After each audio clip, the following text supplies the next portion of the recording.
All right, Coach, thank you for taking the time to be here. We're going to open it right up to questions. Okay.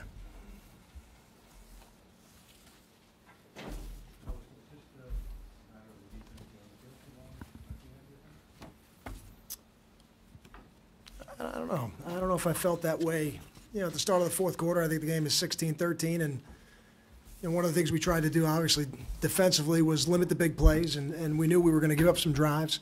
We thought if we played good red zone defense and we could make them kick a few field goals or attempt some field goals, maybe we could block one and then win the game in the fourth quarter. I mean, we were kind of poised to do that. Yeah, they had drives all through the game. You know, they had a 13-play drive to start the game, then a couple sevens, then we got a 3-play stop for a field goal, then a 10-play, a 9-play, a 4. So, was it too many in the end? I don't know that. I don't know that. But I think ultimately, for me, we had opportunities in the second half that we just didn't capitalize on. We had 2 great kickoff returns by Janari and Grant, get the ball to plus 47, get the ball to plus 45, and only yield 3 points. I think that was probably a bigger factor.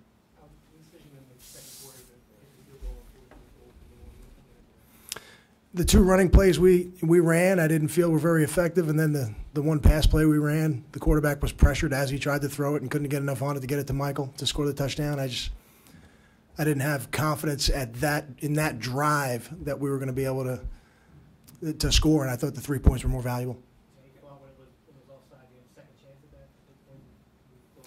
No, because it wasn't that much of a difference. The ball was very close when I made the decision. There was a period of time in that half where he was not available, and I believe that was it. I'd have to go back and really look at the TV copy. I know the immediate aftermath of the game is kind of a tough time to reflect, but kind of just the journey of the season doesn't feel hard, good, bad. What are some of the things you're feeling? Yeah, I think it's probably disrespectful to the game.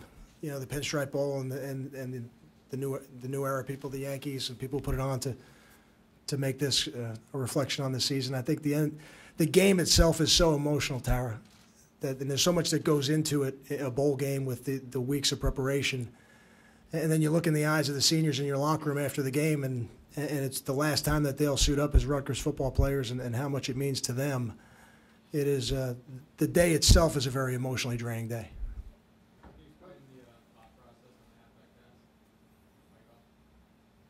What do you mean by the thought process? I think everybody's got exotic plays in their playbook, and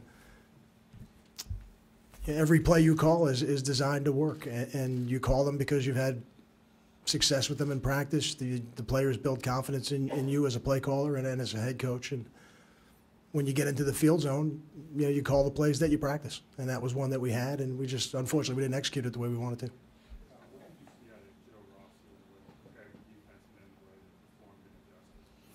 I thought Joe did a good job, and certainly doing the special teams as well. Really serving as a double duty for the game.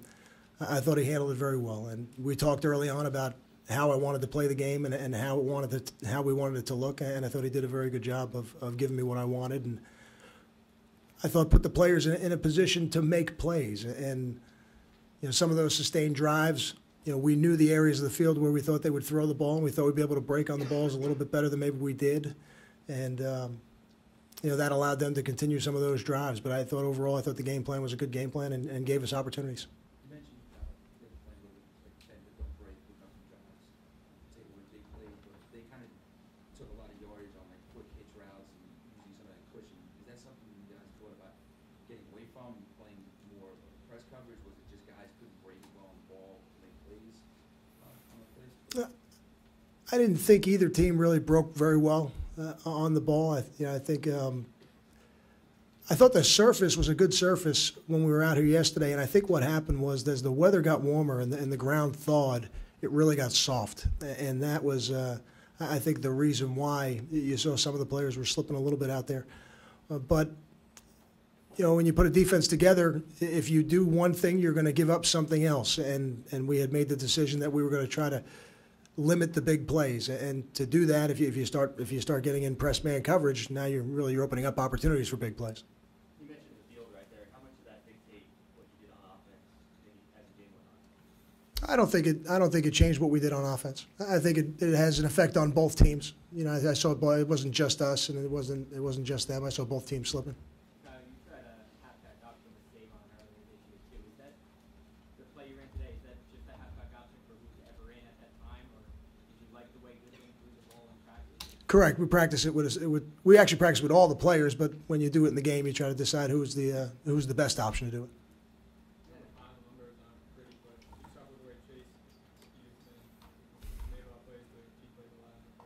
I think that's a great adjective, you know, for Chase is competitor. You know, I thought that's what he did today, and I think that's what he's always done given the opportunity. And you know, some of the plays he made with his feet, his rushing yards don't show that because of some of the sacks at the end of the game. But you know, he gained 55 yards rushing in the game, and some of those were big plays, and kept drives alive. And I think that's what he was able to do, and it's really one of the signatures of his career at Rutgers.